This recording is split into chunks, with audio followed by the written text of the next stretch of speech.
The now retired former congressman from Colorado, Ken Buck, has decided to take aim at Representative Marjorie Taylor Greene, even giving her a brand new nickname. He did this while responding to former House Speaker Kevin McCarthy's statements that he made about the Congresswoman on Fox News. Take a look. And the one thing I've always found about Marjorie is she's a very serious legislator that deals with policy. And the best way to deal with anyone like that is sit down and talk to them. You've worked with her more recently. Does what he say add up to you at all? And well, I think Kevin is much more experienced talking to Marjorie about policy than I do, first of all.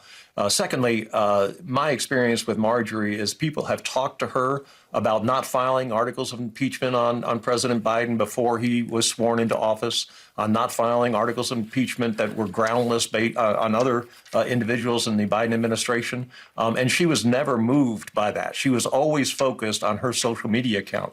And Moscow Marjorie is focused now on this Ukraine issue and getting her talking points from the Kremlin and making sure that she is popular and she is getting a lot of coverage. Shots fired. Moscow Marjorie. Oof. Okay. Now, look, we know that Marjorie Greene and Kevin McCarthy, they were allies. They had gotten along, whereas Marjorie and Ken Buck, not so much, even though they were both in the far-right Freedom Caucus, at least for a while. Marge got kicked out, and then Ken Buck got kicked out as well. So, and it was all over the speakership fight. All right. And of course, Ken Buck got kicked out for, trashing the Freedom Caucus and going against him on Ukraine, which, of course, this is why he calls her Moscow Marjorie, because she is against aiding Ukraine. Now, here's the thing. You can be concerned with being the world's arms dealer, which we are, the United States, okay? We don't have a great history with, sending weapons to places, funneling arms to other countries, because sometimes they have a hand up to end up in the hands of the enemy, okay? Not good. I mean, the great example of that is Afghanistan. Now, I'm not trying to say that Ukraine is Afghanistan. It's not, obviously. The situation there is a lot different. I think it's very unlikely that in the future, Ukraine will use those weapons against us. Very, very unlikely. I'm just saying that, generally, we need to be careful about who we send weapons to, right? Because, and not only that, but again, I'm just really uncomfortable with the idea of being the world's arms supplier, all right? We're like the world's arms dealer, and that's just not a good thing. There's also, of course, legit concerns about continuing to feed the bloated military-industrial complex with endless amounts of money that could have been used to, for example, give every American health care and free child care, things like that. Those are my concerns. Those are legit concerns. And the point that I'm going around to here is that once the money goes into the defense industry, it never comes back out. And in fact, we just keep feeding more and more money into it. Funding keeps going up at higher and higher levels. And it's bipartisan. And I am afraid that this is why the U.S. diplomatically is not as aggressive in pushing for peaceful solutions in places like Ukraine, as well as, the issues with Israel-Gaza, right?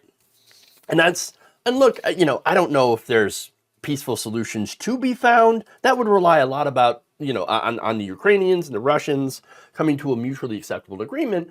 But the United States does have the position of being very powerful in being able to try to coax both sides into coming to the table. Those are my whole concerns with Ukraine. And the reason that I'm talking about this is because those are different than Marjorie Greene's concerns, right? So the differences matter. I want the war to be over. I'm war weary. I want, people to stop dying on both sides of the issue, right? I don't want Russians to die. I don't want Ukrainians to die. Okay?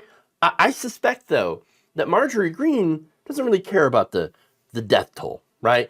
I think what she wants is for Russia to take over Ukraine.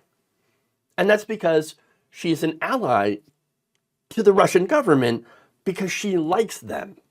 She prefers them, favors them. And why would that be? It's because they're deeply corrupt right-wing authoritarians. They are a petrostate with elements of theocratic Christian rule. They're deeply anti-LGBTQ. They do not tolerate people speaking against them. It's everything the far right here loves. Okay? Let's be clear about that. So why would they want closer ties to that kind of government? I don't know. Maybe they can get some pointers on how to do it here. Marjorie Greene might talk like someone who wants to end the war, to be an anti-war voice.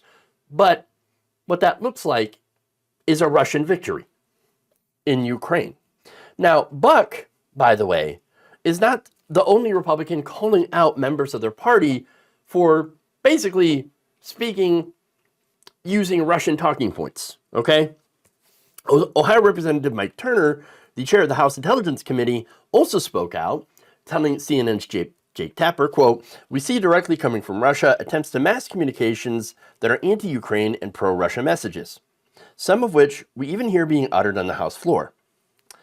Then you have Texas Representative and chair of the House Foreign Services Committee, Michael McCall, warning that, quote, "Russian propaganda has made its way into the United States. Unfortunately, it's infected a good chunk of my party's base." And then, of course, you have Senator Ron Johnson, Tommy Tuberville, both out there expressing admiration for Vladimir Putin. Not good. Then, of course, you have Alexander Smirnov, the ex-FBI informant who had lied about Biden's business dealings, of which James Comer and Republicans had constructed an entire impeachment investigation, impeachment probe from. He was discovered to be a Russian asset. And finally, who could forget, of course, former President Donald Trump?